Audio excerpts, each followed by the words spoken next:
London, 1887. The golden light of a spring afternoon filtered through the ornate windows of Campbell Manor, casting elongated shadows across the polished marble floors. Lady Alice Campbell stood before the full-length mirror in her chambers, her raven-black hair contrasting starkly against her fair skin. At 22, she embodied everything a young woman of Victorian high society should be: poised, accomplished, and dutiful. "Just a fortnight more," Alice whispered to her reflection, adjusting the lace collar of her afternoon dress. Her fingers trembled slightly as she smoothed the rich fabric. Every detail of her upcoming wedding to Duke Henry Alford had been meticulously planned over the past 6 months, from the exotic flower arrangements to the precise seating chart that would satisfy the complex hierarchy of London's aristocracy. She turned away from the mirror and walked to the window, gazing out at the manicured gardens below. The Duke of Wolverton was considered the most eligible bachelor in London, handsome, wealthy, and of impeccable lineage. Their match had been celebrated throughout society, her father beaming with pride at securing such a prestigious connection for the Campbell family. Yet sometimes, in quiet moments like this, Alice wondered why Henry's grey eyes never seemed to truly see her. Their soft knock interrupted her thoughts. "Enter," Alice called, composing herself quickly. Mrs. Wilson, the housekeeper who had served the Campbell family since before Alice's birth, stepped into the room. Her familiar presence brought Alice comfort during these days of mounting anticipation. "Lady Alice, your mother requests your presence in the East Parlour. The seamstress has arrived for your final fitting." "Thank you, Mrs. Wilson. Please inform Mother I shall be down momentarily." When Mrs. Wilson departed, Alice turned once more to the mirror, studying her reflection with a critical eye. She had been raised for this moment, to make an advantageous match, to elevate her family's already considerable standing. The Duke was everything she had been taught to desire in a husband. "This is everything you've been raised for," she reminded herself firmly. "Everything will be perfect." The fitting lasted longer than expected, with Alice's mother insisting on minute adjustments to the elaborate wedding gown. By the time she was released from the seamstress's attentions, Alice's nerves felt as tightly pinned as the dress's delicate lace. "I need some air," she murmured to herself, slipping away before her mother could engage her in yet another discussion about table arrangements or the guest list. The gardens behind Campbell Manor offered a temporary escape from the whirlwind of wedding preparations. Spring had coaxed the first roses into bloom, their sweet fragrance filling the air as Alice walked along the stone paths. She had always found solace among the flowers, away from the constant scrutiny of society. As she rounded a corner near the ornamental pond, voices drifted toward her from a secluded alcove, one distinctly belonging to her fiancé. Alice slowed her steps, a smile forming on her lips at the unexpected chance to see Henry. "You know my position is impossible," Henry's voice carried, tinged with frustration. "The Campbell fortune is necessary if I'm to restore Wolverton to its former glory." Alice froze, her hand clutching the cool stone of a nearby statue. "And what of us?" The second voice was unmistakably female, refined and heartbreakingly familiar, her cousin, Lady Penelope Winthrop. "Patience, my love. Once we are married, Alice will be occupied with her charitable endeavours and social obligations. We shall have ample opportunity to continue as we always have." Alice's breath caught in her throat. She should walk away, pretend she had heard nothing, but her feet seemed rooted to the ground. "I cannot bear to see you wed to another, Henry, even if she is my own cousin. The marriage is merely a business arrangement. You alone hold my heart, Penelope." Unable to restrain herself, Alice stepped forward, rounding the hedge that had concealed them. The sight before her confirmed her worst fears. Henry holding Penelope in an intimate embrace, their lips having just parted from what was clearly a passionate kiss. "I see," Alice said, her voice unnaturally calm despite the violent trembling of her hands. "How convenient for you both." Henry released Penelope immediately, his face draining of colour. "Alice, this is not what it appears." "Is it not?" Alice raised an eyebrow, summoning every ounce of dignity she possessed. "It appears that my fiancé and my cousin have been engaged in a romantic affair behind my back. It appears that my impending marriage is nothing more than a financial transaction. Tell me, Henry, which part have I misunderstood?" Penelope at least had the decency to look ashamed, her cheeks flushing crimson as she averted her gaze. Alice, be reasonable. Henry stepped toward her, his voice lowered as though they were discussing something as trivial as the weather. Marriages in our circle are seldom about affection. They are alliances between families, consolidations of wealth and status. What Penelope and I share need not interfere with our arrangement. A cold clarity washed over Alice. All the small inconsistencies of the past months, Henry's occasional distraction, Penelope's overzealous interest in the wedding preparations, suddenly formed a complete picture. "You mistake me for a fool, Your Grace," Alice said, her voice barely above a whisper. "Our arrangement, as you call it, is terminated. I will not be made a mockery by becoming your Duchess while you carry on with my own blood relation." "Don't be hasty." Henry's expression hardened, his charm giving way to calculation. "Think of the scandal, your family's reputation. Your father has already announced the match to everyone of consequence in England. How considerate of you to be concerned for my family's reputation while dishonoring me," Alice replied, surprising herself with the steadiness of her voice despite the storm raging within. "Good day, Your Grace." "Cousin?" With a formal curtsy that bordered on insolence, she turned and walked away, her back straight despite the weight of betrayal crushing her heart. Behind her, she heard Penelope's frantic whispers and Henry's harsh commands to fix this mess.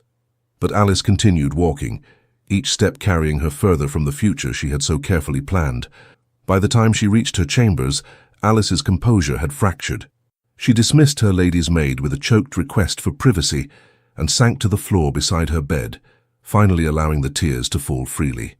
Everything, the months of preparations, the expectations of society, her own modest dreams of companionship with a respected husband, had shattered in an instant. Yet beneath the pain and humiliation, a small, unfamiliar spark of defiance began to glow.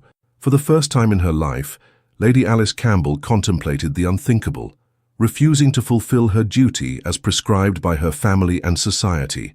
The wedding was in 2 days. Everyone who mattered in London would be in attendance. The scandal of calling it off would be enormous, but the alternative was unthinkable. As evening shadows lengthened across her room, Alice rose from the floor, dried her tears, and moved to her writing desk. Her hand trembled as she dipped her pen in ink, but her resolve had solidified into something cold and hard as diamond. She would not marry a man who valued her only for her fortune. She would not spend her life turning a blind eye to his indiscretions with her own cousin. She would not allow herself to be made a fool before all of society. But where could she go? Her parents would never support her decision to break the engagement. They would insist the wedding proceed regardless of Henry's betrayal. Alice needed an ally, someone of sufficient standing to offer protection, yet independent enough to defy convention. An image formed in her mind. A tall figure standing apart from the crowd at Lady Harrington's ball last season, observing the proceedings with thoughtful blue eyes. Lord Darcy Fisher, Earl of Dartmouth, a man known for his integrity and his disregard for society's more superficial dictates. They had conversed briefly on a few occasions, and though their acquaintance was limited, Alice had sensed in him a kindred spirit, someone who saw beyond the glittering facade of London's high society. "Dear Lord Darcy Fisher," she began, her penmanship unusually unsteady, "I find myself in need of counsel that only someone of your particular discretion and integrity might provide. A situation has arisen that makes it impossible for me to proceed with my marriage to the Duke of Wolverton, yet I fear my family will insist upon the match regardless of my wishes. I seek temporary refuge while I determine my future course. If you would grant me an audience at your earliest convenience, I would be most grateful for your guidance in this difficult matter. Yours in desperate circumstance, Lady Alice Campbell." She sealed the letter with trembling fingers, then rang for a trusted servant who had been with her since childhood. "James, I need this delivered to Lord Darcy Fisher's London residence immediately. It is a matter of utmost urgency and must be placed directly into his lordship's hands. Can I trust you with this task?" The elderly servant bowed. "Of course, Lady Alice. I shall see to it personally." As James departed with the letter, Alice turned to face the window. The sun was setting over London, casting a golden glow across the city's spires and rooftops. By this time tomorrow, she would either be on her way to sanctuary or trapped in a future she could no longer bear to contemplate. The choice had been made. Now she could only wait, and hope that Lord Darcy would prove to be the honourable man she believed him to be. Dawn had barely broken when Alice received Lord Darcy's reply. The brevity of his response spoke volumes. "Lady Alice, you are welcome at Westcliff Hall in Dartmouth for as long as necessary. A carriage will await you at the White Horse Inn on Piccadilly at noon today. Bring only what you can carry without arousing suspicion. You have my word that you will find sanctuary here, Fisher." Relief coursed through her veins, followed swiftly by fear. To leave now, so close to the wedding, would create a scandal unlike anything London had seen in years. She would be condemned, ostracized, perhaps even disowned by her family. Yet the alternative, to marry Henry knowing what she now knew, was unthinkable. With shaking hands, Alice began to pack a small valise with only the essentials. She wrote a brief note to her parents explaining that she could not proceed with the marriage, but providing no details of Henry's betrayal. They would learn the truth soon enough when Penelope's involvement became known, as it inevitably would. As the household stirred to life around her, Alice donned her plainest travelling dress and cloak. She waited until her mother left for a final consultation with the florist, then slipped down the servants' staircase and out through the kitchen gardens. The streets of London were beginning to bustle with morning activity as Alice made her way toward Piccadilly, her heart pounding with every step. By the time she reached the White Horse Inn, her nerves were stretched to breaking point, but the sight of a well-appointed carriage bearing Lord Darcy's crest steadied her resolve. The coachman helped her inside without question, securing her valise and immediately setting the horses in motion. As the carriage pulled away from London, Alice felt a curious mixture of terror and liberation wash over her. For the first time in her life, she had defied expectations. For the first time, she had chosen her own path. Whether that path would lead to ruin or redemption remained to be seen. The carriage rattled along the coastal road, each turn bringing Lady Alice Campbell further from London and the scandal she had left in her wake. 2 days had passed since she had fled Campbell Manor, with nothing but a small valise and the clothes on her back. 2 days since she had abandoned her own wedding, leaving a church full of England's most prominent aristocrats whispering behind gloved hands. The morning newspapers would be ablaze with speculation by now. Alice closed her eyes, imagining the headlines. Campbell heiress disappears on wedding day, or perhaps more scandalously, Duke of Wolverton left at the altar. What they wouldn't report, what only she, Henry and Penelope knew, was why. Alice gazed out at the passing countryside, watching as the rolling hills of inland England gradually gave way to the more dramatic landscapes of Devon. She had never travelled this far west before. Her world had been limited to London during the season, her family's country estate in Hampshire during the summer months, and occasional visits to other aristocratic homes for hunting parties or holiday celebrations. This journey represented more than mere physical distance. It was a departure from everything familiar, everything safe. With each mile, Alice felt both increasingly vulnerable and strangely liberated. "We're approaching Dartmouth, my lady," the driver called back, interrupting her thoughts. "We'll reach Westcliff Hall within the hour." Alice straightened her posture and adjusted her travelling cloak. She had never visited Lord Darcy Fisher's coastal estate, but had heard it described as one of the most breathtaking properties in Devon. The carriage rounded a bend, and suddenly the coastline spread before her, the afternoon sun glinting off the distant waters of the English Channel. The sight momentarily took her breath away. Unlike the gentle, manicured landscapes she was accustomed to, this coastline was wild and dramatic, towering cliffs dropping away to the churning sea below, the wind shaping the sparse trees into permanent bends. "Beautiful, isn't it?" the driver commented, noticing her reaction. "Many say there's nowhere in England quite like the Devon coast." "It's magnificent," Alice agreed softly. So different from the drawing rooms and ballrooms that had constituted her world until now. As the carriage continued along the coastal road, Alice caught her first glimpse of Westcliff Hall in the distance. Nestled on a cliff overlooking the sea stood a substantial grey stone manor house, less ostentatious than Campbell Manor or Henry's ancestral home, but possessing a quiet elegance that spoke of old money and refined taste. Its walls seemed to grow naturally from the rocky coastline, weathered yet strong against the elements. "The original structure dates back to Tudor times," the driver explained, following her gaze.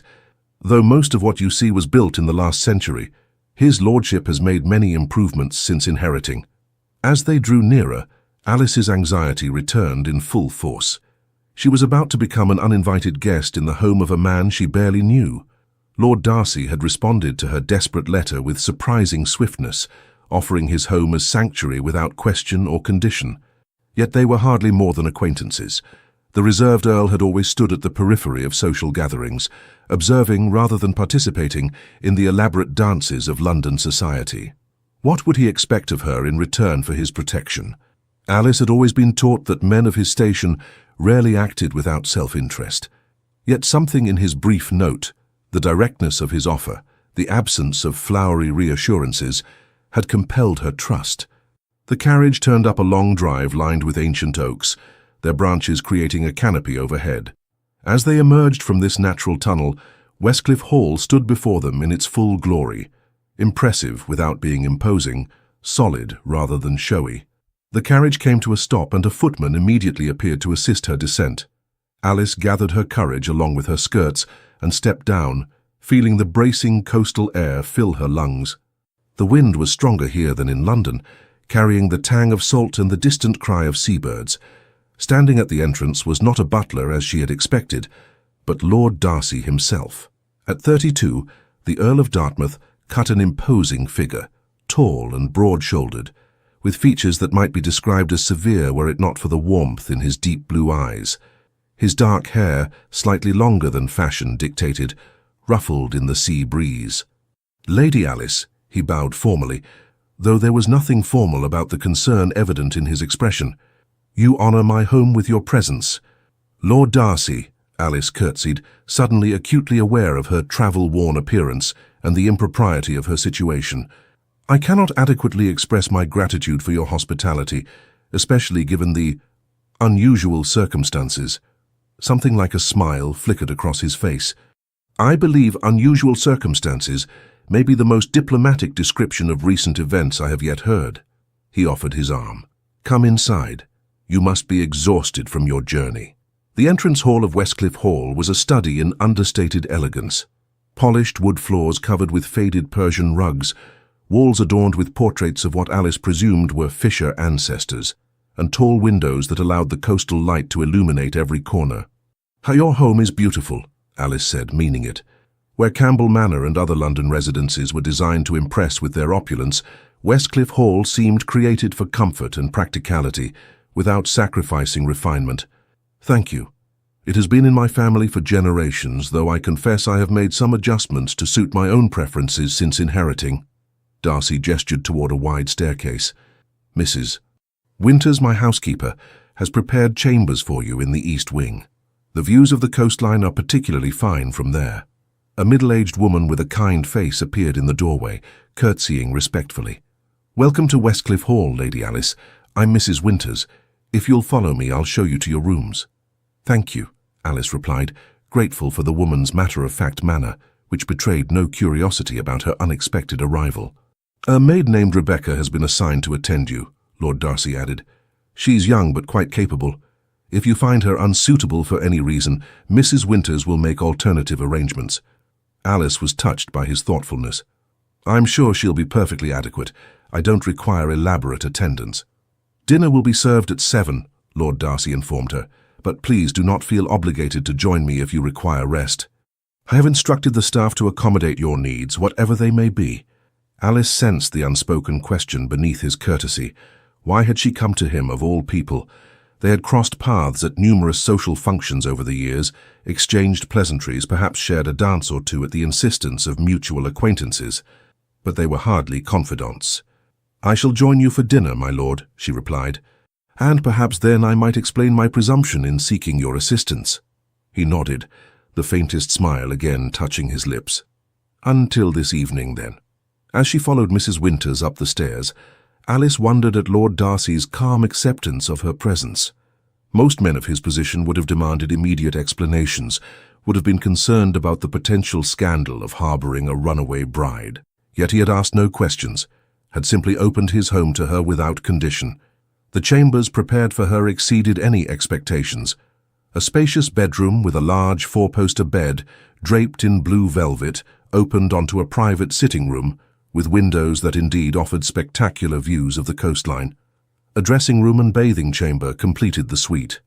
His lordship had these rooms refurbished last year, Mrs. Winters explained, as she showed Alice around. They were originally intended for his mother when she visited, but the Dowager Countess found the sea air too bracing for her constitution. She prefers the west wing, which is more sheltered from the winds. They're lovely, Alice said sincerely, far more than I could have hoped for. A bath has been prepared for you, Mrs. Winters continued, opening the door to the bathing chamber where steam rose from a large copper tub. Rebecca will assist you, and then perhaps you might like to rest before dinner. The thought of a hot bath after 2 days of travel was so appealing that Alice nearly sighed with relief. That would be wonderful, thank you. When Mrs. Winters departed, a young maid, presumably Rebecca, entered with an armful of fresh towels. She bobbed a curtsy, her expression curious but respectful. "Would you like assistance with your dress, my lady?" she asked. "Yes, please," Alice replied, turning to allow the girl access to the long row of buttons down her back. As Rebecca helped her undress and then soak in the fragrant bath, Alice found herself wondering again at the strange turn her life had taken. Just 3 days ago she had been in London, surrounded by seamstresses and wedding planners, preparing to become a duchess. Now she was in a stranger's home on the Devon coast, with nothing but a few hastily packed belongings and an uncertain future. Yet despite the precariousness of her position, Alice felt a curious sense of calm. For perhaps the first time in her life, she had made a decision based on her own judgment rather than the expectations of others. Whether that decision proved wise or foolish remained to be seen, but it had been hers alone. After the luxury of a bath and several hours' rest in a bedchamber that overlooked the dramatic coastline, Alice felt something close to herself again. She chose the simplest of the 3 dresses she had managed to pack, a deep blue evening gown with minimal embellishment, and allowed Rebecca to arrange her dark hair in a simple chignon. "You look lovely, my lady," Rebecca said, as she secured the last pin. "That color suits you wonderfully." Alice studied her reflection in the mirror. The woman who looked back at her seemed different somehow from the one who had stood in her London chambers just days ago. Perhaps it was merely the different lighting, or the simplicity of her attire compared to the elaborate fashions she typically wore in society. Or perhaps it was something in her expression, a new wariness in her eyes, but also a certain determination that hadn't been there before.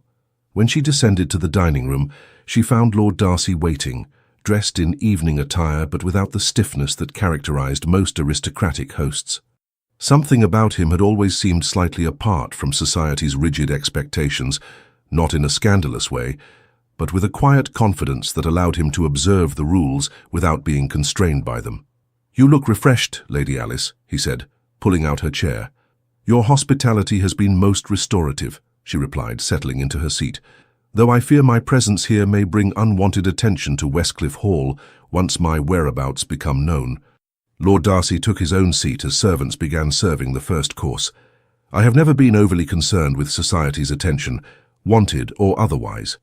They maintained polite conversation through the soup course, discussing the mild spring weather and the particular beauty of the Devon coastline. Alice learned that Lord Darcy had travelled extensively in his youth, studying at universities in Germany and Italy, before returning to England to assume his responsibilities as Earl following his father's death. "And you have never married?" she asked, then immediately regretted the personal nature of the question. "Forgive me, that was impertinent." But Lord Darcy seemed untroubled by her curiosity. "No apology necessary. And no, I have not married. I came close once in my 20s, but we ultimately determined we were ill-suited." "That must have been difficult," Alice said, thinking of her own broken engagement and the scandal it had caused. "It was a mutual decision, reached before any formal announcement. Much simpler that way." His gaze met hers briefly, and she understood his unspoken acknowledgement of her very different circumstances. It was only after the main course had been served and the servants had withdrawn that Lord Darcy addressed what must have been foremost in his mind. "May I ask what precipitated your departure from London on what was to be your wedding day?" His tone was gentle, without judgment. Alice set down her fork. Her appetite suddenly diminished. "I discovered that the Duke of Wolverton's interest in our match was purely financial," she said carefully, "and that his affections were engaged elsewhere. Lord Darcy's expression remained neutral, though she detected a tightening around his eyes. "I see. With my cousin, Lady Penelope Winthrop." The words tasted bitter on her tongue. "I found them together the day before the wedding." Now a flash of genuine anger crossed his features. "The man is a fool," he said simply. The bluntness of his assessment startled a small laugh from Alice. "A wealthy, titled fool who now likely considers me the greatest disappointment of his life for depriving him of the Campbell fortune. And what does your family say of your decision?" Alice looked down at her plate. "I have not communicated with them since my departure. My father was most insistent that the match would proceed regardless of any indiscretions on the Duke's part. He believes that looking the other way at a husband's infidelities is simply part of a wife's duty. And you disagree." It wasn't a question, but Alice answered anyway. "I would rather face social ruin than bind myself for life to a man who sees me as nothing more than a means to refurbish his estates while he carries on with my own cousin." Lord Darcy was silent for a moment, studying her with an intensity that might have made her uncomfortable had there not been such genuine respect in his gaze. "May I speak plainly, Lady Alice?" She nodded, bracing herself. "I have observed you at countless social functions over the years. You have always conducted yourself with grace and propriety, fulfilling every expectation placed upon you by your family and society." He paused, choosing his words carefully. "Yet I have sometimes wondered if there might be more to Lady Alice Campbell than the perfect daughter of aristocracy, if perhaps behind that impeccable social mask existed a woman of deeper conviction and courage than most suspect." Alice felt her cheeks warm under his assessment. "Until 2 days ago I had never defied my parents in any significant matter. And yet, when faced with a fundamental betrayal of trust, you chose integrity over convenience and appearances. That requires no small amount of courage." A footman entered with the dessert course, and they paused their conversation until they were alone again. "I still have not explained why you sought refuge here specifically," Lord Darcy said finally, his tone curious rather than accusatory. Alice hesitated. How could she explain what she herself did not fully understand? That despite their limited interactions, she had always sensed in Lord Darcy a kindred spirit, someone who observed the world with the same quiet contemplation she practiced in her private moments. "You once defended my cousin Eleanor when she broke her engagement to Lord Whitcomb after discovering his gambling debts," Alice said. "When everyone else condemned her for embarrassing a man of his standing, you publicly stated that she had shown good judgment rather than capriciousness." Lord Darcy nodded slowly. "I remember. You have a reputation for fairness and discretion, my lord, and I had nowhere else to turn where I would not be immediately sent back to London in disgrace." Something shifted in his expression, a softening around the eyes, a slight tension in his jaw. "You may remain at Westcliff Hall for as long as necessary, Lady Alice. You have my word that you will find sanctuary here." "Thank you," she whispered, overcome with relief and gratitude. Later, as they took tea in the drawing room, Lord Darcy spoke of his life in Dartmouth, so different from the constant social obligations of London. He described his work improving conditions in the local village, his studies of marine life along the coast, his collection of books that filled the magnificent library on the east wing of the house. "The library was my grandfather's passion," he explained. "He spent decades acquiring volumes on every subject imaginable. I've continued his work, though my interests tend more toward natural sciences and philosophy than his preference for history and classical literature." "I would love to see it," Alice said, genuinely interested. "My own education was rather limited. The typical accomplishments expected of young ladies, music, drawing, French, a smattering of literature. Nothing that might make me too intellectual for marriage prospects." The corner of Darcy's mouth lifted slightly. "The library is at your disposal, Lady Alice, as is my guidance, should you wish to explore subjects beyond the usual feminine curriculum." As the evening progressed, Alice felt the iron bands of anxiety that had constricted her chest since fleeing London begin to loosen. For the first time in days, perhaps longer, she could breathe freely.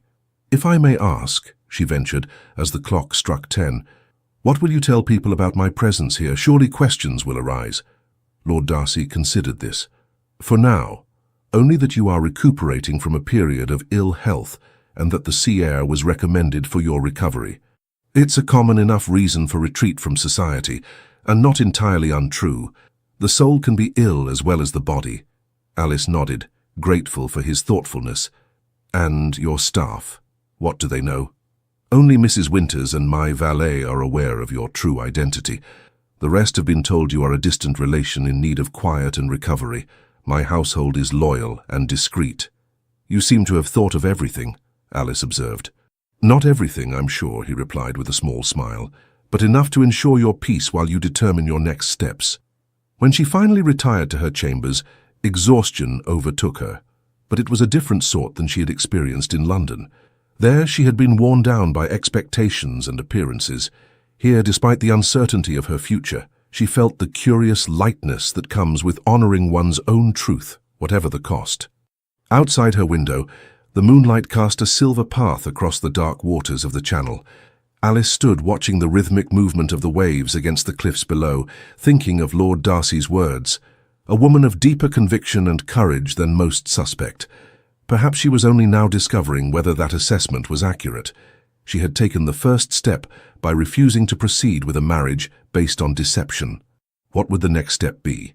Return to London and face the scandal? Seek reconciliation with her family? Or perhaps forge a new path entirely? For the first time in her life, the answer wasn't prescribed by society or family expectations. The choice would be hers alone. As she slipped into bed, the sound of the distant waves lulling her toward sleep, Alice realized that the panic and shame she had anticipated feeling had not materialized. Instead, there was a strange sense of possibility. As though in losing the future she had been raised to expect, she had gained the opportunity to discover a life of her own choosing. Whether that opportunity would lead to happiness or heartbreak remained to be seen. But for tonight in the sanctuary of Westcliff Hall, with the unexpected alliance of a man who seemed to see her more clearly than anyone ever had, Alice allowed herself to hope. As the first light of dawn filtered through the curtains of Alice's bedchamber at Westcliff Hall, she woke to the sound of seabirds calling along the cliffs. 3 weeks had passed since that fateful night when she had first arrived, exhausted and uncertain, at Lord Darcy's doorstep. 3 weeks since she had chosen the path of integrity over convention, fleeing a marriage built on deception. With each passing day, the weight of scandal that had initially threatened to crush her spirit had gradually lightened. From the safe distance of Dartmouth, the whispers and condemnations of London society lost their power to wound. In their place, Alice discovered something unexpected, a growing sense of her own strength and the quiet contentment that comes from living in accordance with one's true nature. Her parents had written several increasingly desperate letters, first demanding she return to London immediately, then pleading with her to reconsider the match with Henry. "The Duke is willing to overlook your impetuous behavior," her father had written, as though her flight had been nothing more than a childish tantrum rather than a response to betrayal. Alice had responded courteously but firmly, explaining her reasons without revealing the full extent of Henry and Penelope's deception. It would serve no purpose to create further enmity between the families, particularly when Penelope's parents were innocent of any wrongdoing. To her surprise, it was her younger sister Catherine who showed the most understanding. "I always thought the Duke looked at you as though appraising a particularly valuable painting rather than a future wife," she had written. "And Penelope has been insufferably smug this past year. I begin to understand why." This morning, as Alice dressed in a simple day gown, far less elaborate than anything she would have worn in London, she reflected on how completely her daily rhythms had changed. The life she led now at Westcliff Hall bore little resemblance to her existence in London, with its rigid schedules of social calls, fittings and society events. Lord Darcy, who had gently insisted she call him simply Darcy after the first week, kept no rigid social schedule. He rose early to work on estate matters, often rode along the coastal paths in the afternoons, and spent evenings in his library or, increasingly, in conversation with Alice. She had begun to join him for these morning rides, discovering in herself an affinity for horsemanship that had been suppressed by London's more restrictive ideas about appropriate feminine activities. On her first ride, Darcy had offered her a side saddle, but upon seeing her hesitation had suggested an alternative. "My mother always preferred riding astride when away from judgmental eyes," he had said, a mischievous glint in his usually serious gaze. "I keep a suitable habit in the stables for when she visits, though she rarely does so now, preferring the comfort of Bath to our wild coastline. That first ride along the cliffs, feeling the power of the horse beneath her and the wind in her hair, had been a revelation. Like so many things at Westcliff Hall, it represented a freedom Alice had never known she craved until it was offered. Now, as she made her way down to breakfast, Alice found Darcy already at the table, reading correspondence while enjoying his morning coffee. He rose when she entered, a courtesy he never neglected despite the growing informality between them. "Good morning," he greeted her, his smile warming features that many in London society found intimidating in their severity. "I hope you rested well." "Very well, thank you," Alice replied, taking her seat as a footman poured her tea. "Though I confess I'm eager for our planned visit to the village today. I finished the books for the lending library catalogue and would like to deliver them to Mr. Patterson." Darcy nodded, pleased. When he had mentioned his project to establish a lending library for the village, Alice had immediately offered her assistance, applying the organizational skills previously devoted to seating charts and guest lists to something of more substantial value. "Patterson will be delighted," Darcy said.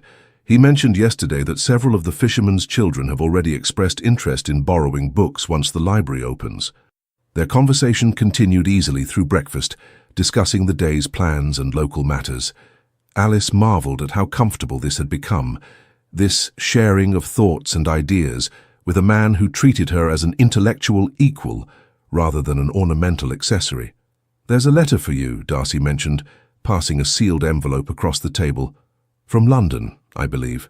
Alice recognized her sister Catherine's handwriting and opened it eagerly. As she read, her expression grew troubled. "Is something amiss?" Darcy asked, his concern evident. "Catherine writes that Henry has been spreading his own version of events throughout London," Alice explained, her voice tight. "He claims I suffered some sort of nervous collapse brought on by wedding anxiety, and that he has been most patient and understanding about my fragile mental state." Darcy's expression darkened. "The man's arrogance is boundless. To betray you and then presume to control the narrative of your departure. He also apparently hints that he expects me to return once I've regained my senses," Alice continued, the paper trembling slightly in her hand. "Catherine says there are already wagers being placed in the gentlemen's clubs about how long before I come crawling back to beg his forgiveness." "And your reputation in all this?" Darcy asked quietly. "Damaged, of course, but salvageable, provided I return contrite and accept Henry's magnanimous forgiveness." Alice folded the letter carefully. "Catherine says our mother has taken to her bed with migraines, and our father alternates between rage and diplomatic efforts to minimize the scandal." Darcy was silent for a moment, studying her face. "And how does this news affect your own thoughts about your future?" It was a direct question, typical of his straightforward manner. In the weeks since her arrival, Darcy had never pressed her about her plans, offering instead the gift of time and space to determine her own mind. "I find myself surprisingly unmoved by it all," Alice admitted, somewhat astonished at her own reaction. "A month ago, the thought of being the subject of such gossip would have horrified me. Now," she shrugged slightly, "I cannot bring myself to care what people who have never truly known me might think." A smile of approval crossed Darcy's face. "Freedom often begins when we cease to be governed by others' opinions. Is that why you've always seemed so comfortably apart from society's more ridiculous conventions?" Alice asked, curious about the man who had become both her protector and increasingly her friend. "Partly," he acknowledged, "though I've had the advantage of being a man of independent means. Society allows men far more latitude for eccentricity than it does women." "A profound injustice," Alice remarked. "Indeed." Darcy set down his coffee cup. "Shall we prepare for our village visit? If we leave within the hour, we can be present when the new schoolhouse roof is completed. I've promised the children they might place small mementos in the roof beam for posterity." Alice smiled, her concerns about London gossip already receding in the face of more meaningful endeavours. "A wonderful idea. I'll fetch my bonnet and meet you at the stables." The village of Dartmouth nestled between the hills and the harbour, its narrow streets lined with buildings of stone and timber that spoke of centuries of seafaring history. As Alice and Darcy walked from the schoolhouse toward the harbour, they made an incongruous pair, the Earl in his simple but immaculately tailored country attire, and the daughter of aristocracy in a dress far less elaborate than anything she would have worn in London. Yet Alice had come to love these walks through the village, where Darcy greeted each person by name and showed genuine interest in their lives. Today, they had watched as the final beams of the new schoolhouse roof were secured, with each child allowed to place a small token, a marble, a pressed flower, a carefully written note, into a hollow carved in the central beam. "You've done something remarkable here," she said, as they left the building. "This school will change many lives." Darcy shrugged, though she could see he was pleased by her observation. Education is the greatest gift one can offer. Knowledge, once gained, cannot be taken away. They continued their walk through the village, stopping occasionally to speak with shopkeepers or to admire the boats in the harbour.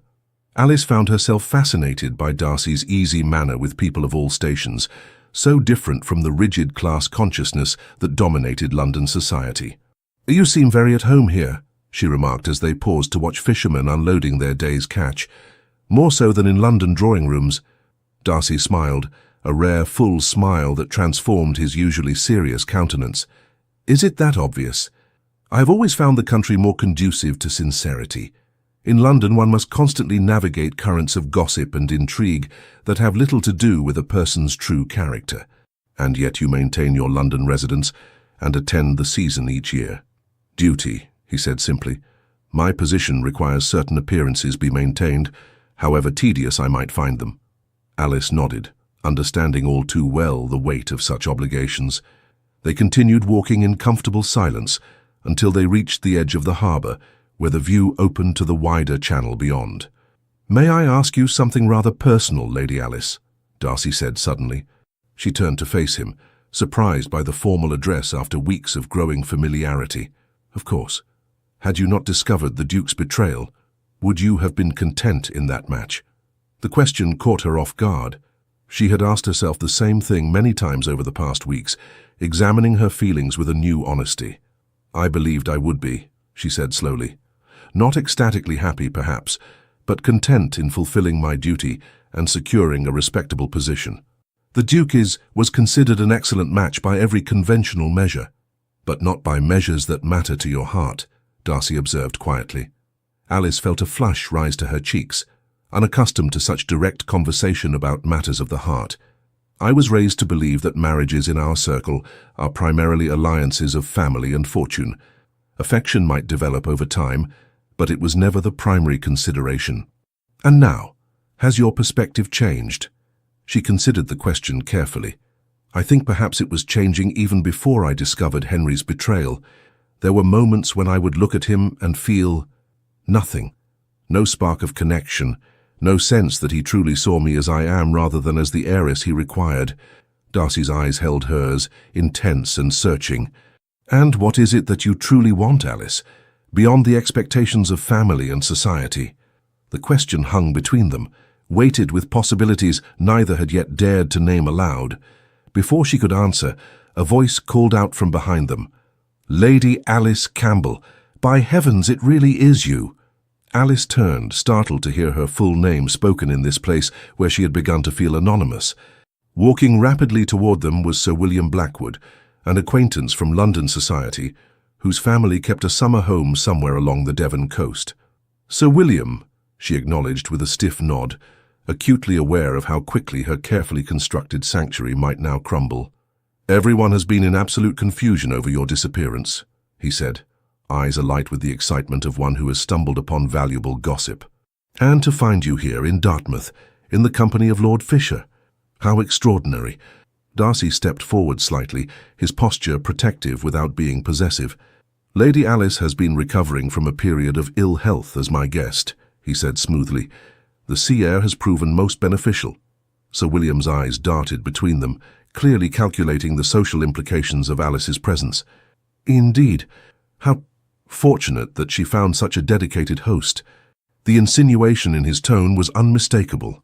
Alice felt a cold dread settle in her stomach.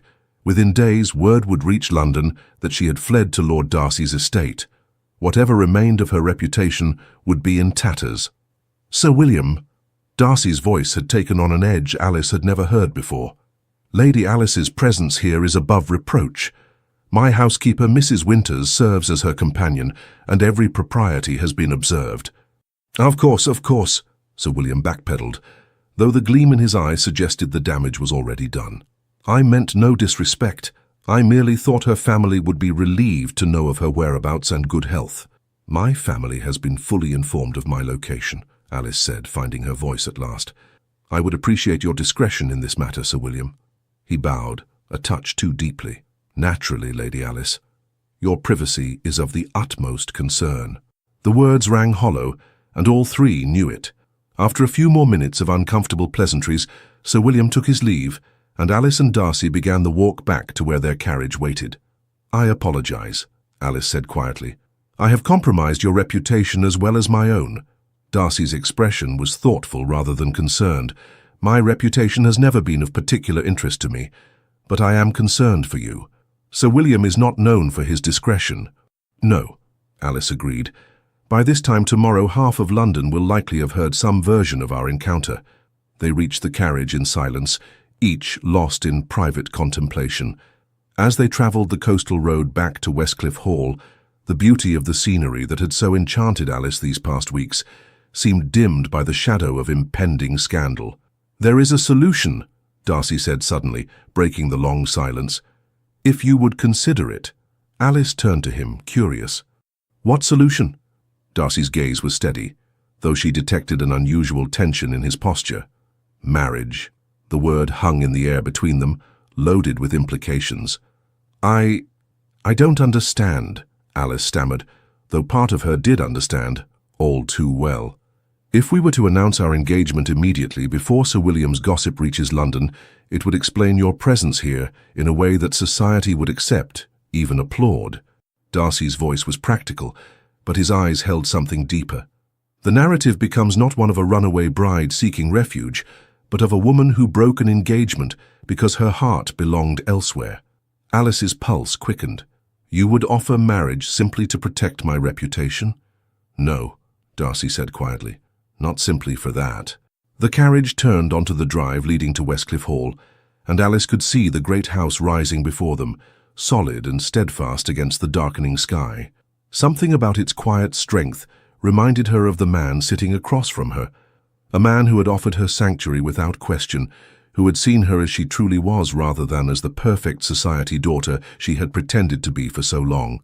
"Then why?" she asked, though she feared she already knew the answer, and feared even more the feelings it stirred within her. Darcy's gaze never wavered. "Because I have admired you from afar for years, Alice. Not for your family name or fortune, but for the glimpses of your true self I've caught in unguarded moments. Your kindness to those others overlook, your quiet wit, the way you lose yourself in music when you think no one is watching." Alice felt as though the air had been drawn from her lungs. "You noticed all that?" "I notice everything about you," he said simply. "I always have." The carriage came to a stop before the main entrance, but neither moved to disembark. "This is not how I would have chosen to declare myself," Darcy continued. "I would have courted you properly, given you time to know your own heart, without pressure or scandal forcing your hand. But circumstances being what they are—" He paused, then reached across to take her hand gently in his. "I am offering not just a solution to your current predicament, Alice, but a life together based on mutual respect and affection. Perhaps not the grand passion of novels, but something real and enduring." Alice looked down at their joined hands, feeling the warmth of his palm against hers.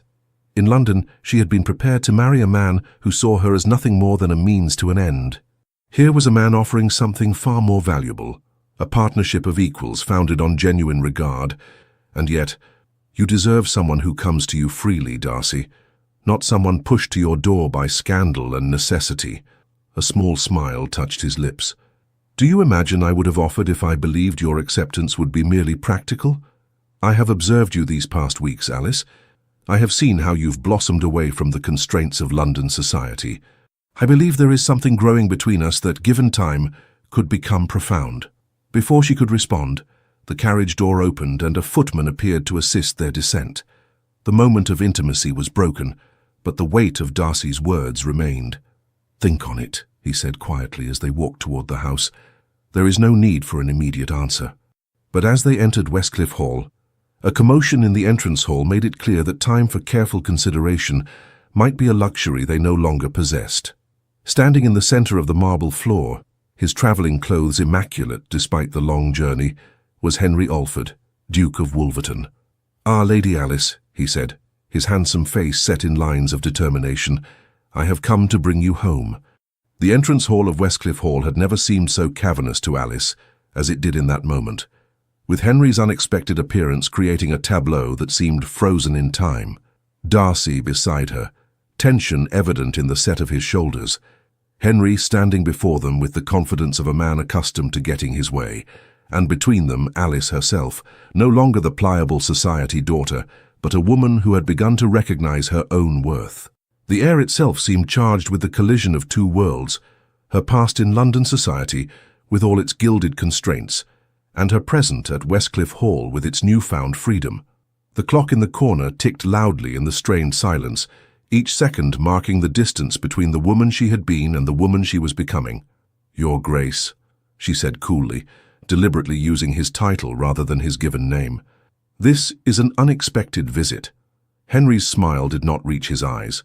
"When I received word of your whereabouts, I felt it my duty to escort you back to London without delay. Your family is most concerned." "Is that so?" Alice raised an eyebrow.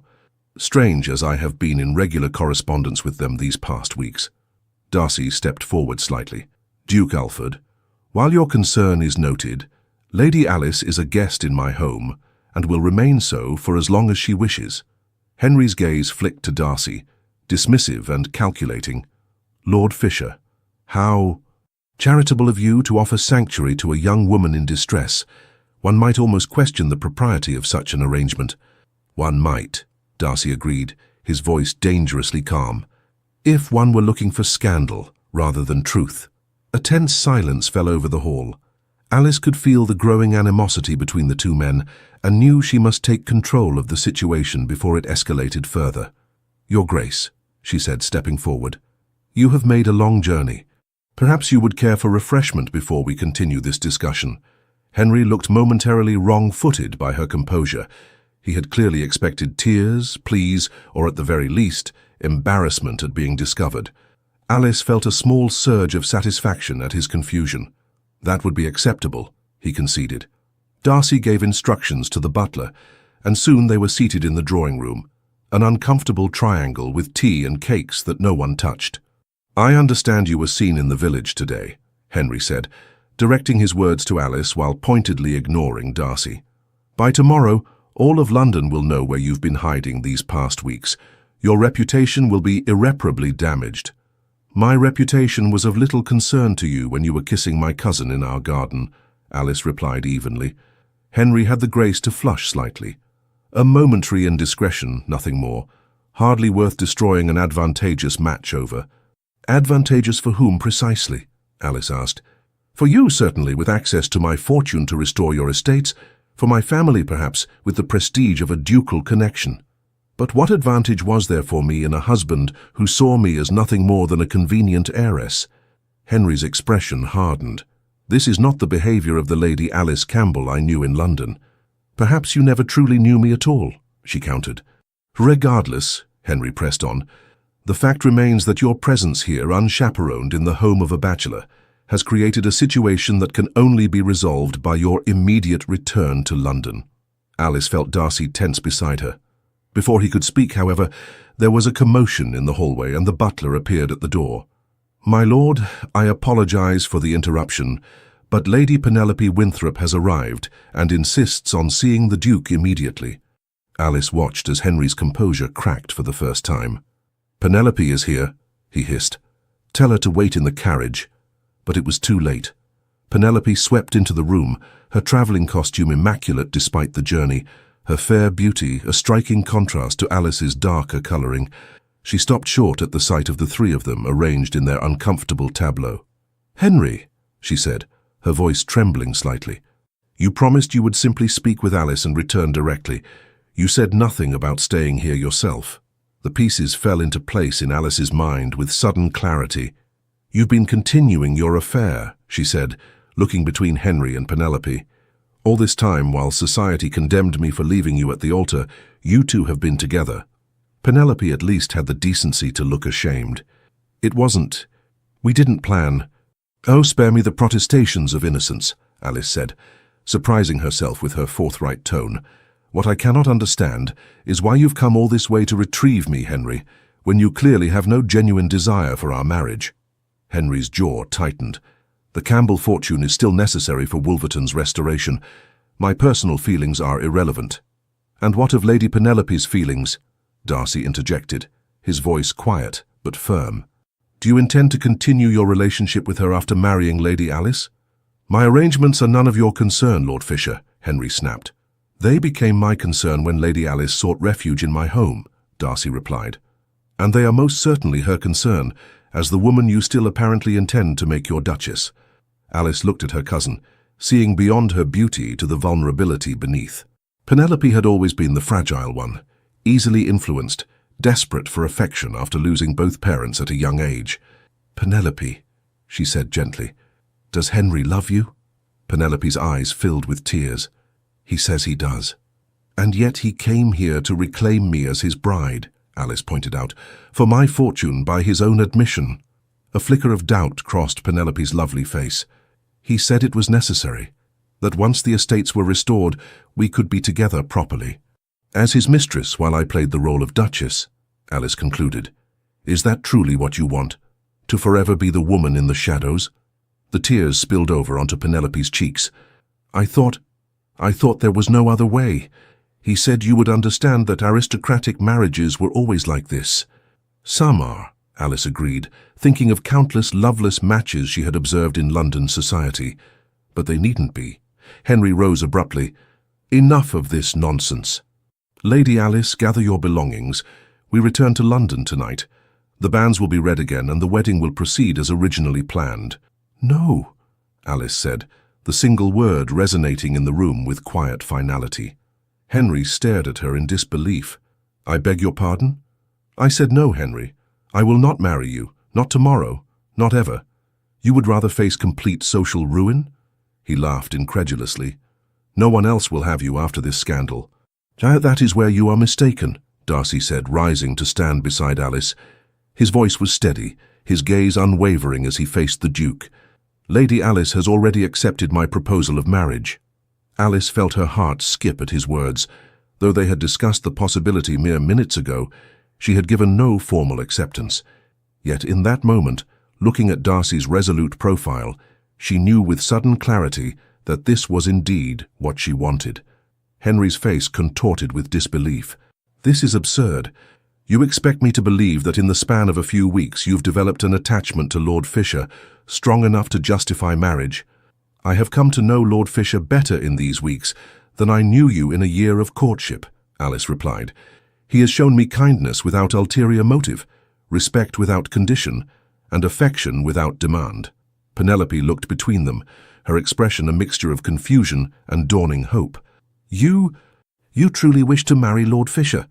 Alice turned to face Darcy, finding in his steady blue eyes all the reassurance she needed. Yes, she said, the word carrying the weight of a vow. I do. Something shifted in Penelope's countenance, a release of tension as though a burden had been lifted. Then I wish you joy, she said quietly. Henry rounded on her. Penelope, you cannot be serious. This changes nothing between us. Doesn't it? She asked, a new strength in her voice. You came here to reclaim Alice for her fortune, willing to set me aside despite your promises.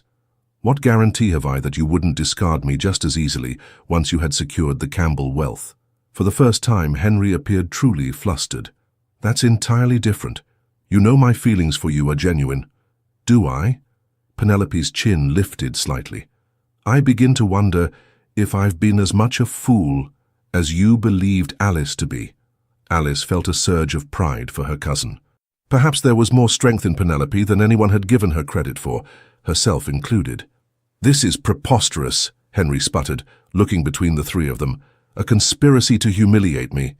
Not everything revolves around you, Henry, Alice said calmly. This is simply the natural consequence of your own actions. The Duke's face flushed with anger. You will regret this defiance, Alice. Both of you will. He gestured between Alice and Darcy. Society will never accept this hasty arrangement. They will see it for what it is, a desperate attempt to salvage a ruined reputation. Perhaps some will, Darcy acknowledged, but those whose opinions truly matter will recognize the truth. Henry gave a dismissive snort. And what truth is that? Darcy's gaze shifted to Alice, and the tenderness in his expression made her breath catch. That Lady Alice deserves a husband who values her for more than her dowry, who sees the strength of character behind her quiet demeanor, who admires her courage in choosing integrity over convenience. In that moment, with Darcy's words surrounding her like a shield, Alice realized that the admiration he described had been growing within her as well. Admiration for his quiet dignity, his unwavering principles, his kindness to those society often overlooked.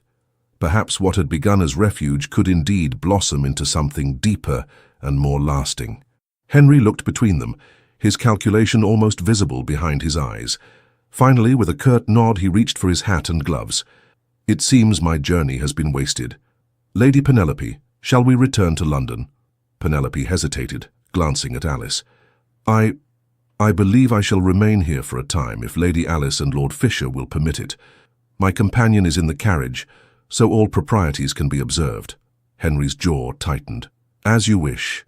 With a stiff bow to the company, he turned and strode from the room, his footsteps echoing across the marble hall.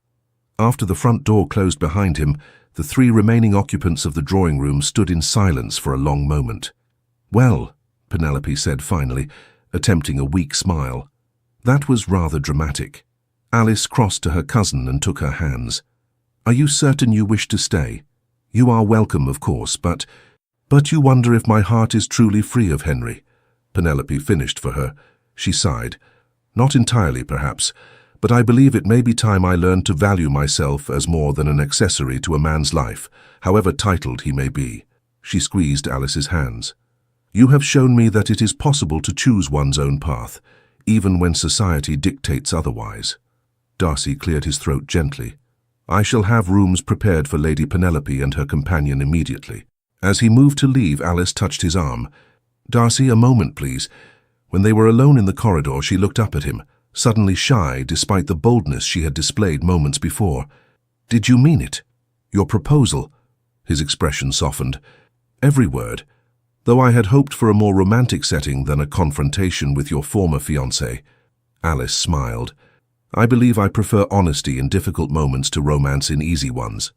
"Then let me be honest now," Darcy said, taking her hands in his. "I have admired you from afar for years, Alice, but these weeks at Westcliff Hall have transformed admiration into something deeper.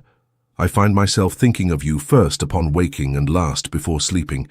Your courage in defying convention has only strengthened my regard." He paused, his thumbs tracing gentle circles on her palms. "I offer you not just my name and protection, but my heart, flawed as it may be." Alice felt tears spring to her eyes, but they were tears of a different sort than those she had shed in London. Tears of recognition, of finding something precious that had been there all along, waiting to be discovered. "I accept," she whispered. "Not out of necessity or gratitude, though I am indeed grateful. I accept because in you I have found someone who sees me truly, not as the perfect society daughter I pretended to be, but as the woman I am becoming." Darcy raised her hand to his lips, pressing a kiss to her knuckles with a reverence that made her heart flutter. "Then we shall discover together who we may become when freed from society's narrowest constraints." The announcement of the engagement of Lady Alice Campbell to Darcy Fisher, Earl of Dartmouth, was met with precisely the explosion of gossip and speculation that both had anticipated. The London papers could speak of little else for a fortnight, with theories ranging from the romantic to the scandalous. Alice's parents, after an initial period of shock and dismay, came to accept the match with something approaching enthusiasm once they had visited Westcliff Hall and observed the obvious affection between their daughter and Lord Darcy. The Earl's fortune, while not as vast as the Duke's, was substantial and, more importantly, free of the encumbrances that had driven Henry's desperate pursuit of the Campbell wealth. Lady Penelope remained at Westcliff Hall for a month, her presence serving both as propriety's requirement and as a period of healing for the cousins. By the time she returned to London, Their relationship had been mended, and Penelope had developed a new resolve to make choices based on her own happiness rather than others' expectations. As for the Duke of Wolverton, he retreated to his country estate, where rumors suggested he was entertaining a succession of wealthy American heiresses, each a potential solution to his financial troubles. Alice found she could think of him now with more pity than anger, a man so focused on appearances and position that he had never learned to recognize true worth. The wedding took place in early autumn at the small stone church in Dartmouth Village, with sunlight streaming through ancient stained glass windows, and the sound of the sea providing a gentle backdrop to the vows. Alice wore a gown of ivory silk, simpler than the elaborate creation that had been prepared for her London wedding, but infinitely more suited to the woman she had become. As she walked down the aisle on her father's arm, her gaze locked with Darcy's, she felt none of the anxiety or doubt that had plagued her before her aborted wedding to Henry. Instead, each step carried her closer to a future built on mutual respect and growing affection, a foundation far stronger than social expectation or financial necessity. "You look radiant," Darcy whispered, as she reached his side. "I feel it," she replied truthfully, for perhaps the first time. When they spoke their vows, the words carried the weight of genuine promise rather than social obligation. And when Darcy kissed her for the first time as husband and wife, Alice knew with absolute certainty that she had found not just a refuge from a bad match, but a true partner for whatever life might bring. The reception was held on the lawns of Westcliff Hall, with the spectacular coastal views serving as nature's own decoration. Alice's sister Catherine, who had supported her decision from the beginning, whispered in her ear as they embraced, "I have never seen you look so at peace." "Is that what this feeling is?" Alice smiled. "I had thought it might be happiness." "Perhaps they are one and the same," Catherine suggested. Later, as the celebration continued into evening, Alice found a moment of quiet with Darcy on the terrace overlooking the sea. "Do you have any regrets?" he asked, his arm warm around her waist. Alice considered the question seriously, as was her nature. "Only that I didn't have the courage to seek my own happiness sooner. I might have saved everyone considerable drama." Darcy chuckled. "I confess I cannot regret the path that led you to Westcliff Hall, however circuitous it may have been." "Nor can I, in truth," Alice admitted. "Sometimes the longest road leads to the most worthwhile destination." As the sun began to set, casting a golden glow across the water, Darcy turned to face her fully. "I made you a promise when I proposed, that what grows between us could become profound. I intend to spend our lifetime ensuring that promise is kept." Alice reached up to touch his cheek, no longer shy in her affection. "And I promise to continue discovering who I truly am, beyond the constraints of society's expectations.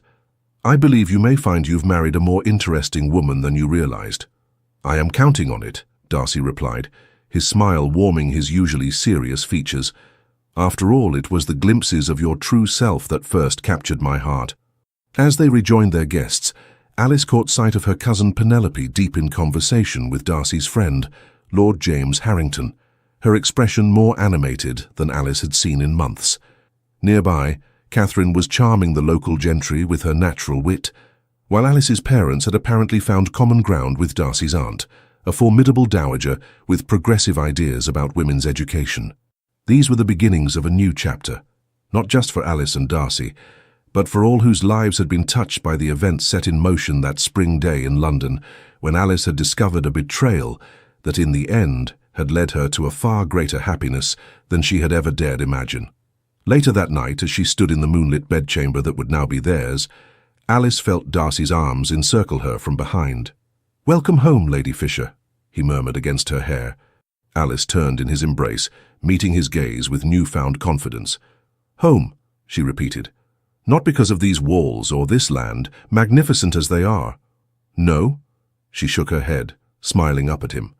"Home because I have found where I truly belong, with someone who sees me as I am and values what he sees." As Darcy lowered his lips to hers, Alice knew that their story was just beginning.